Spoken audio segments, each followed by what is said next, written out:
Olá, meus amigos, boa noite a todos. Vamos fazer a nossa oração inicial.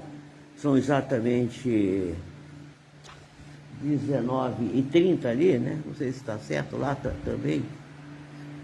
Então já está na hora da nossa oração e do nosso momento de iniciar o nosso trabalho. Então eu vou dar início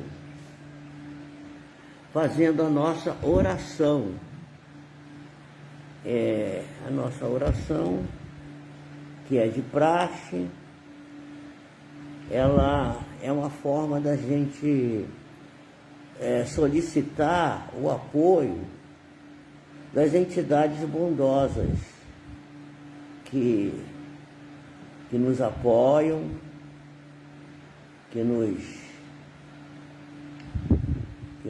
ajudam, que nos dão o seu suporte, para que a gente possa ficar em paz, com tranquilidade, com equilíbrio, uma vez que somos ainda seres encaminhados, seres ainda com muitas dificuldades, né? com muitos desacertos, que é preciso que a gente venha a acertar. Então a gente tem que ter um pouquinho de resiliência, um pouquinho de tranquilidade. E quem dá essa tranquilidade para nós, né? Quem dá essa tranquilidade para nós são os bons espíritos, né? São os bons espíritos, os espíritos bondosos que nos apoiam,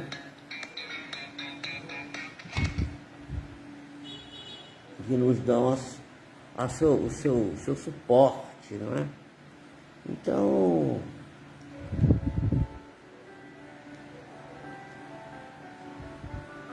nós vamos orar, ouvindo aqui uma musiquinha.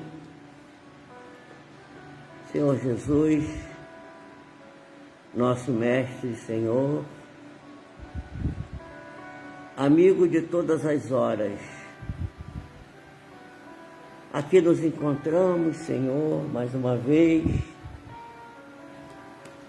buscando-te o apoio divino para sustentar a nossa luta cotidiana, cujo objetivo principal é encontrar conosco mesmos e assim encontrar, Senhor, no nosso âmago, o próprio Criador, o Pai amoroso e bom, que te enviou, Senhor, para que pudesse ser nosso modelo e guia. O Espírito mais perfeito, que aqui já esteve e que aqui morejou conosco e que tão mal foi recebido por todos nós, pela nossa ignorância, pela nossa ingratidão, pela nossa falta de conhecimento espiritual. Por isso, te rogamos, Senhor, que tenha compaixão de nós e que nos ajude a encontrar os verdadeiros caminhos necessários para a nossa caminhada com segurança, na busca do mundo de regeneração, ou seja, da nossa própria regeneração, do nosso próprio encontro contigo. Que assim seja, graças a Deus. Meus amigos, aqui estamos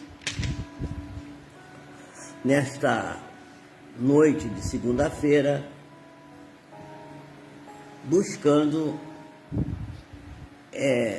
elementos que possam fortalecer para as nossas atividades. Um dos elementos importantes para nos tornarmos fortes, resilientes, capazes de conseguir encontrar o verdadeiro caminho necessário para as nossas vidas, é o conhecimento. Porque quando o Espírito Verdade, que é o guia espiritual,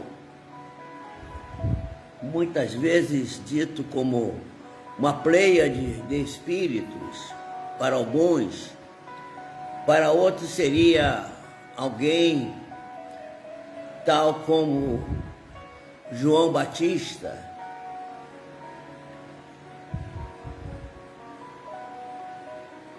ao despedir-se de Allan Kardec, depois da fantástica caminhada da construção da codificação espírita, teve a oportunidade de nos aconselhar com 2 conselhos, 2 orientações. A primeira, ele disse: espíritas, amai-vos. E a segunda, espíritas, instruí-vos. Então, colocando nesses 2 conselhos o caminho necessário para encontrarmos a nossa verdadeira capacitação para irmos adiante nas lutas deste mundo. Então, o primeiro conselho talvez seja o mais difícil, porque é um conselho que nos obriga a buscarmos olhar para o outro e vermos no olho do nosso irmão a nós mesmos. Porque ninguém pode enxergar os seus próprios olhos, exceto de forma indireta, através de uma condição virtual, que seria o espelho. Mas o espelho não dá uma imagem real dos nossos olhos. O espelho vai nos dar uma visão virtual. E a visão real da nossa intimidade, pois que os olhos são as portas da alma, está nos olhos dos demais irmãos. E talvez por isso o símbolo da cruz seja o símbolo do cristão. Porque se a cruz aponta pelo seu braço horizontal para o horizonte e assim abarca todas as criaturas, dando-nos o ensejo de encontrarmos Deus através do encontro com cada uma das demais criaturas, o braço vertical, centrado e apoiado com segurança no âmago da terra, aponta para o alto e nos dá a dimensão superior dos seres que já conseguiram ultrapassar a nossa condição humana, a condição de seres ainda atrasados, encarnados, rastejantes ainda aqui nesse solo da terra. E então, esta visão do outro é que vai nos conceder o primeiro conselho, o conselho do amor. Amai-vos. Porque não disse o Espírito Verdade que era para a gente nos amarmos só entre os espíritas. Falou espíritas, amai-vos. Porque na realidade ele estava endereçando isso ao futuro. E no futuro, todos serão espíritas? Não. Mas todos poderão usufruir do conhecimento espírita, continuando as suas vertentes filosóficas, religiosas, científicas, que tiverem escolhidos no correr de suas vidas. Porém, sem o conhecimento espírita, ficaria muito difícil, ou ficará muito difícil, se não impossível, o domínio do conhecimento como um todo, porque quando o Espírito Verdade falou para espíritas, para nós espíritas, instruí-vos, não mandou que nós nos instruíssemos só das coisas materiais, da ciência, da filosofia, do conhecimento que está esculpido em a própria natureza, mas nos revelou um segredo que deveríamos buscar, desvendar, a partir do conhecimento do próprio universo como um todo. Porque quando falamos da humanidade 7 bilhões de criaturas encarnadas, quase 7 bilhões. Mas sabemos que temos talvez 25 bilhões de irmãos nossos desencarnados em vários patamares do processo evolutivo. Mas nós não conhecemos nem a nós próprios, não temos noção nem da nossa própria identidade, da nossa própria forma de ser, ainda desconhecemos o que somos, o que estamos fazendo aqui, da onde viemos, para onde vamos, não sabemos ainda. E mesmo aqueles que já conseguem desvendar, levantando uma pontinha do véu do conhecimento, e que já pensam que sabem, na grande maioria ainda não sabem. Por isso que é preciso que a gente reconheça a nossa ignorância e que nós procuremos buscar o conhecimento de forma aprofundada em todos os locais que for possível. E a gente já aprendeu que quando alguém diz eu sei fazer isto, eu sei isto, é porque sabe de fato realizar aquilo. Mas quando a gente assiste uma aula, assiste uma palestra, assiste uma live, assiste uma apresentação de qualquer sorte, lê um capítulo de um livro, a gente toma conhecimento e se ilustra. Mas será que a gente aprendeu de fato aquilo? A gente só aprende de fato quando a gente começa a verdadeiramente poder praticar aquilo. Então nós poderíamos afirmar que é o mais importante conhecimento que provavelmente o Espírito de Verdade nos remeteu foi o conhecimento de nós mesmos.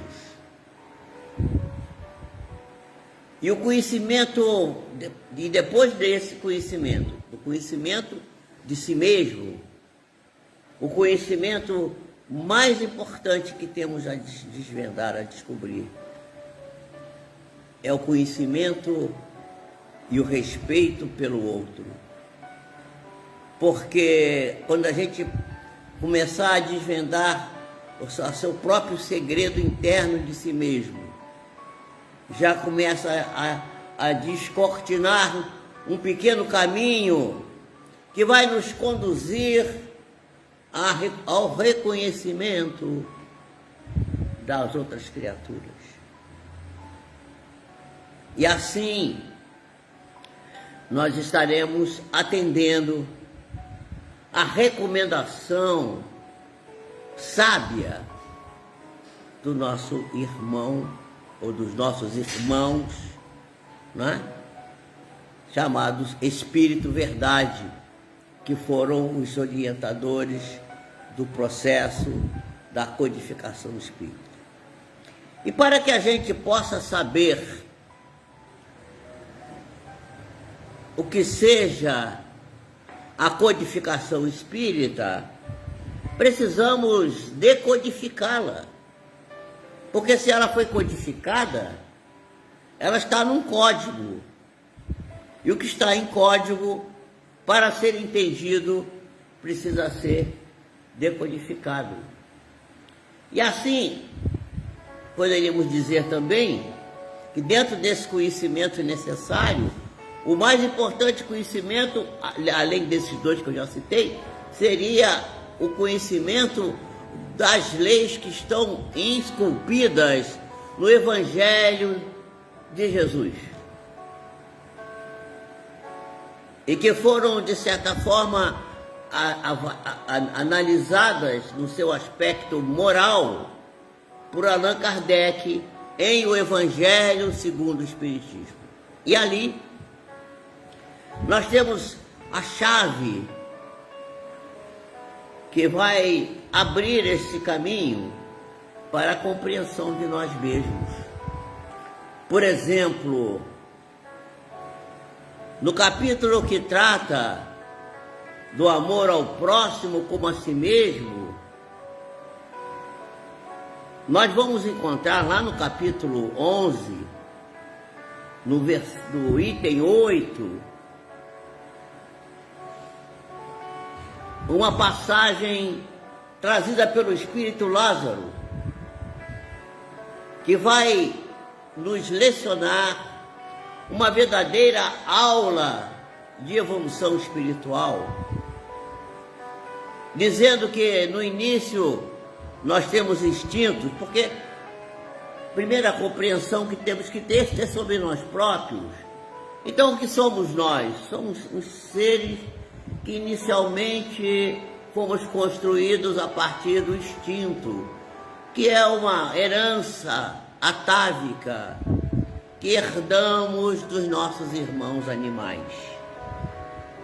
Daí dizermos, muitas das vezes, quando a criatura está tomada pelo instinto, tomada pela paixão, tomada pela ira, pela raiva, ou pelos sentimentos mais rasteiros da vida, podemos dizer que ela está animalizada. E dizemos que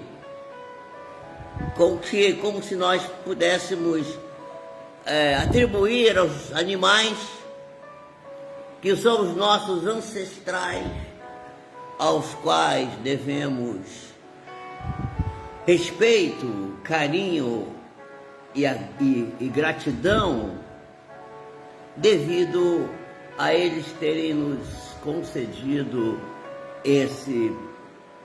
esta base, essa sólida base do instinto, que nos permite hoje respirar, digerir, ter o nosso coração batendo, ter as nossas funções orgânicas funcionando adequadamente. Tudo isso é herança das nossas andanças no reino dos animais. Mas Lázaro vai dizer mais adiante que nós somos, além de sermos instintivos, quando a gente já avança um pouco mais, nós conseguimos conquistar a emoção. Então, a primeira formação do corpo humano, na parte ligada ao desenvolvimento do sistema nervoso, é a formação dos núcleos da base, onde está localizado o instinto. Aqui na parte traseira, acima do pescoço, está o centro respiratório do bulbo e da região pontina, que é absolutamente instintiva.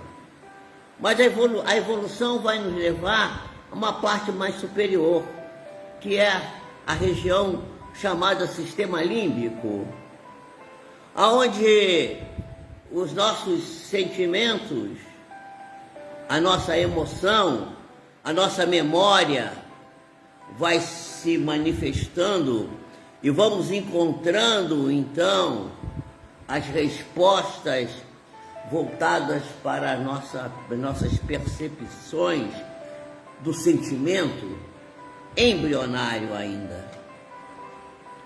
Mas depois o cérebro vai avançando, nós vamos evoluindo e construímos aquilo que é os chamados as células piramidais, a parte voltada para a razão, o pensamento, a vontade, as tarefas chamadas de capacidade de raciocínio. E então nós vamos amadurecendo. E aí já estamos na fase para a conquista daquilo que é a verdadeira condição do ser já voltado para a condição humana. Então, resumindo, somos primeiro instinto, depois somos emoções, depois somos razão. E a gente conhecer isso já ajuda muito a gente a entender por que temos determinados tipos de reações e por que deixamos de ter outros tipos de reações. Mas, finalmente, nós precisamos compreender, e aí vem um conhecimento que vai se estabelecer mais tarde na obra No Mundo Maior, que é da série André Luiz, No Mundo Espiritual, em que o Espírito Calderaro vai nos lecionar que o cérebro se divide em 3 partes. Nós temos, ele vai chamar de a casa mental. Então a casa mental tem um primeiro andar, onde estão as coisas do passado, todos os arquivos anteriores. Uma do meio, que é o de hoje, o aqui e agora, aquilo que as nossas preocupações do cotidiano, do dia a dia. E mais acima, um terceiro andar, onde estão localizadas as estruturas que ainda precisamos conquistar, porque estão localizadas na região pré-frontal, aonde alguns neurocientistas já afirmaram que ali está o ponto de Deus. As pessoas falam isso. Quando a pessoa pensa em Deus, quando a pessoa ama, quando a pessoa pratica a caridade verdadeira, quando a criatura cresce espiritualmente, essa região localizada por aparelhos de tomografia computadorizada, por emissão de pósitrons, verifica que ali tem um ponto iluminado. Então, e no meio da nossa cabeça está a glândula pineal, com a qual, segundo os estudos que temos acompanhado, é o nosso telefone celular do nosso cérebro, do nosso espírito, com o qual nos comunicamos com o mundo espiritual. E então, nós poderíamos, agora, já no último bloco dessa minha pequena exposição,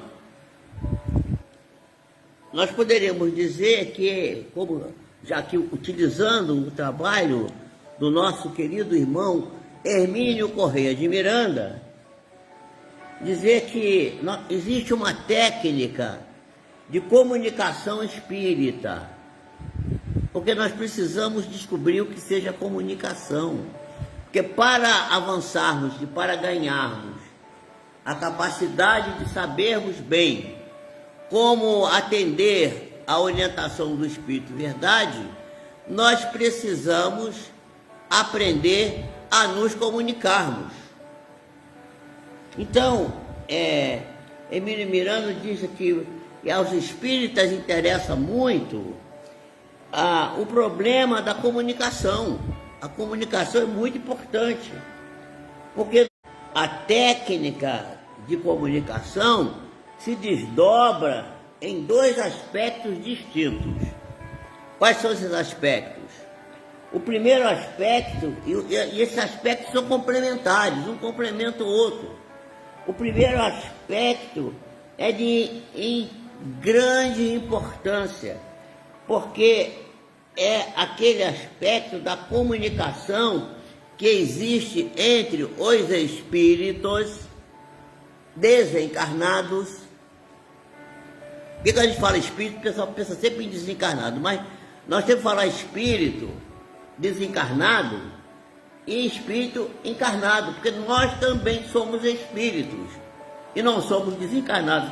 Pelo menos eu acho que eu ainda não estou desencarnado. Eu não sei o que é que vocês pensam. Eu acho que eu ainda não desencarnei, estou ainda encarnado, né? E o pessoal tem uma pressa danada que eu desencarne, mas eu não estou com pressa nenhuma. Então, a comunicação entre os espíritos desencarnados e os encarnados, e aquela que ocorre somente entre os espíritos encarnados, que é talvez a mais complicada, porque como os problemas humanos, na sua grande maioria, quase todos, decorrem de problemas da comunicação. As pessoas se comunicam mal, se entendem mal, e às vezes gera-se na criatura uma situação de antagonismo tremendo, que acaba gerando problemas que muitas das vezes são carregados para encarnações posteriores, o que é uma coisa muito triste e muito desagradável. Então, a primeira tipo de comunicação, nós espíritas chamamos de, como chamamos? Comunicação mediúnica, né? Porque exige tem a necessidade de um meio intermediário que nós costumamos chamar de médium. Normalmente é uma pessoa, um ser humano que tem essa possibilidade, mas a gente acredita, e já está começando a aparecer isso, que no futuro não vai precisar mais de uma pessoa para se comunicar, os espíritos desencarnados se comunicarem com os espíritos encarnados. Vai ter equipamentos que vão permitir que o espírito se comunique do plano espiritual para o plano físico. Já está iniciando isso aí, já existe até uma ciência, né, que já começa a estudar esse aspecto, e há várias experiências nesse campo, feitas através da televisão, do rádio, né, do cinema, várias imagens. Eu mostrei aqui numa palestra passada uma imagem do espírito que foi detectado pela máquina fotográfica. Não sei se vocês viram isso. Viram? Hã? Está lá, aquilo ali é uma comprovação. O que nós vimos ali? Vimos o espírito? Não vimos o Espírito. Vimos o quê? Vimos o perispírito. Vimos a luz que se irradia das células que brilham no corpo espiritual daquele irmão. Então, na comunicação entre os homens, o processo é direto e não precisa de médium. Ou melhor, precisa, porque normalmente nós nos comunicamos como? Através da voz, como eu estou fazendo agora aqui. Mas a minha voz, para se propagar e ir até vocês, né? Quem estiver aqui na mídia, no Facebook, vai precisar do meio que é a internet, o celular. Mas a quem está aqui encarnado, que está aqui assistindo, o grande número de pessoas que vieram aqui hoje, eles poderão nos ouvir através de um meio fantástico, que é o ar. Que a voz se propaga através da vibração das moléculas que formam o ar. O ar é uma mistura de gases que, vibrando, carrega no seu bojo a voz. Então, na comunicação mediúnica, nós recebemos comunicações que vêm do mundo espiritual. E na outra, que é a comunicação entre os encarnados, nós procuramos transmitir ao nosso semelhante as ideias que constituem a essência, a nossa essência, a essência do nosso ensinamento, da nossa palestra, dos conceitos que estamos emitindo, né? E ao estudarmos com maior atenção as estruturas dos dois processos, tanto a comunicação de desencarnados com encarnados, como de encarnados com encarnados, nós verificamos facilmente que existem pontos que são fundamento de identidade e semelhança. E isso nós vamos ver na próxima vez que nós vamos conversar aqui. Não vamos falar disso hoje. Mas, para concluir, como o tema é falar sobre a sobrevivência, então a comunicabilidade dos espíritos, ou a mediunidade, é um dos itens de importância, de alicerce, de fundamento da doutrina espírita. Então nós temos Deus, não é? E temos o segundo item, que é a sobrevivência da alma, do qual já falamos, mas vamos continuar falando ainda há algum tempo, porque agora nós vamos começar a misturar os princípios. E aí, a sobrevivência da alma é fundamental para entendermos a questão da justiça divina. Porque se não houvesse sobrevivência, Allan Kardec vai dizer que a crença na vida futura é uma forma que nós temos para comprovar os ensinamentos de Jesus. E se a gente não conhece, se a gente não tiver a fé que a vida continua, e aí ele fala vida futura, e não é vida futura, é a vida que continua, porque a vida futura já é agora, nós já estamos na vida futura, porque havia uma ideia antigamente de que a gente precisava desencarnar para ir para a vida futura, e não é verdade, nós estamos na vida futura já agora, e vamos continuar nela mesmo depois de desencarnar, porque a vida continua.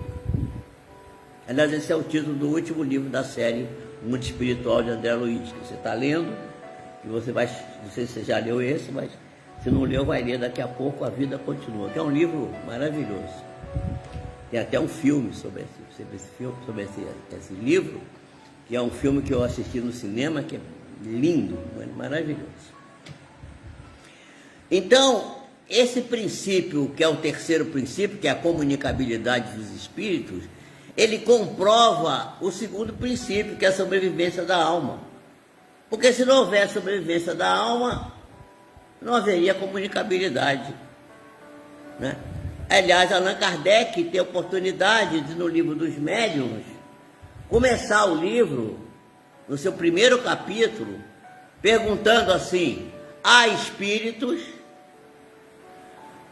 E aí eu discuti há pouco tempo, numa reunião com um grupo, essa questão de Allan Kardec ter começado com essa pergunta.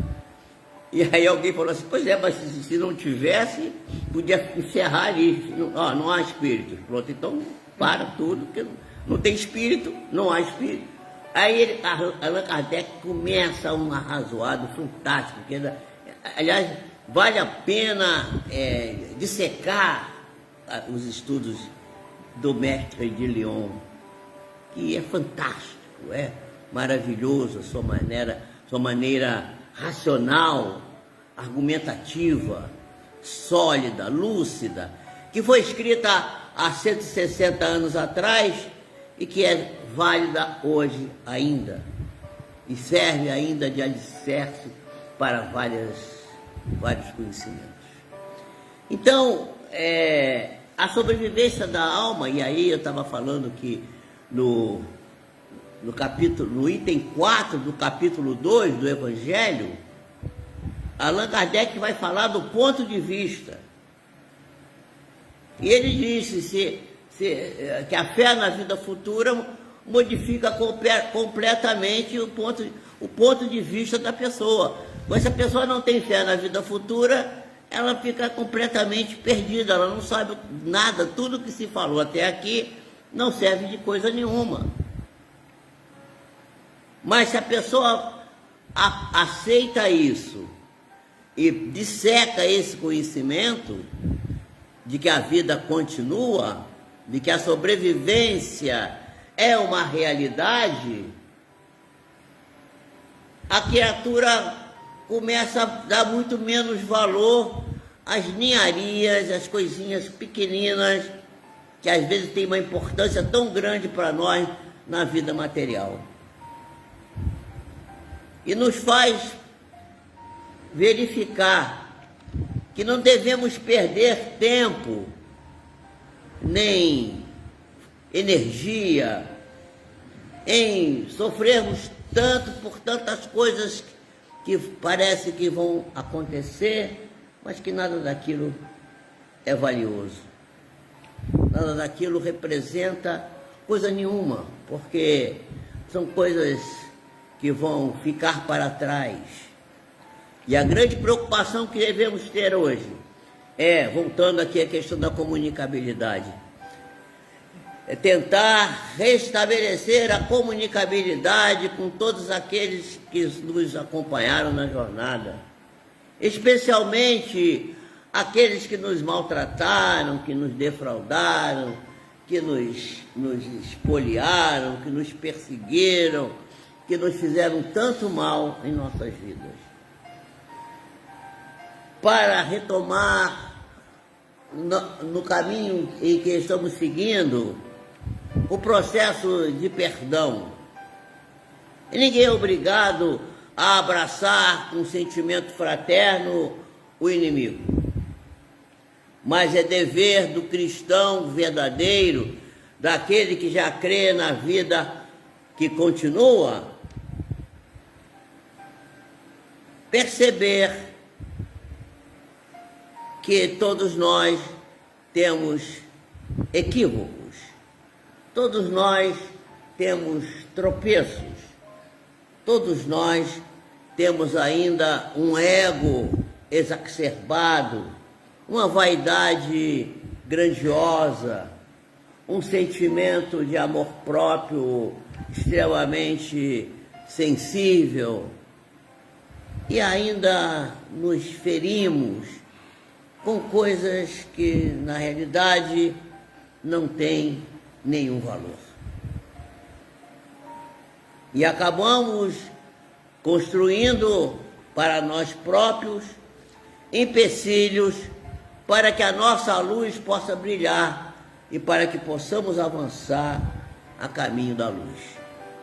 E o objetivo da vida, do conhecimento dos princípios básicos da doutrina espírita, Deus, sobrevivência da alma, comunicabilidade dos espíritos, a sequência de existências sucessivas da reencarnação, a sequência de mundos sucessivos habitados no universo. Todos esses princípios só são importantes para que aprendamos a perdoar, a compreender e a caminhar com leveza, para que o nosso corpo espiritual, deixarmos o corpo físico e nos desprendermos da matéria, possa ter o peso específico mais leve, entre aspas, para que possa alçar o voo a caminho da luz. Porque se nós não fizermos isso, se nós continuarmos atrelados às coisas físicas, às coisas materiais, às coisas do dia a dia, eu não estou aqui dizendo que a gente não deve fruir as coisas do mundo, aproveitar as coisas belas que o mundo oferece, nada disso. Vamos viver com os pés no solo da terra. Mas vamos levar o nosso coração, o nosso pensamento para as regiões infinitas do bem e do amor, para que nós não fiquemos atrelados ao desencarnar ainda aqui na terra. Porque a gente morre, o corpo morre, mas a gente não desencarna, continua encarnado. E é muito triste, tendo já cumprido as suas tarefas no corpo físico, verificar que saiu do corpo, mas continuou preso nele, atrelado às quinquilharias da vida material.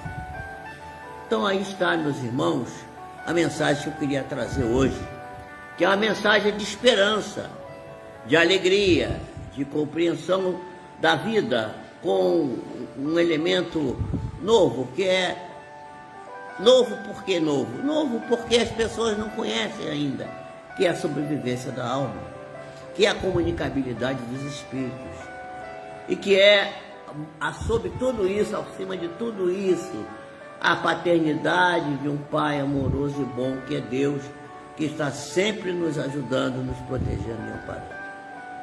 Que Jesus nos abençoe, nos ampare e nos dê a força necessária para continuarmos.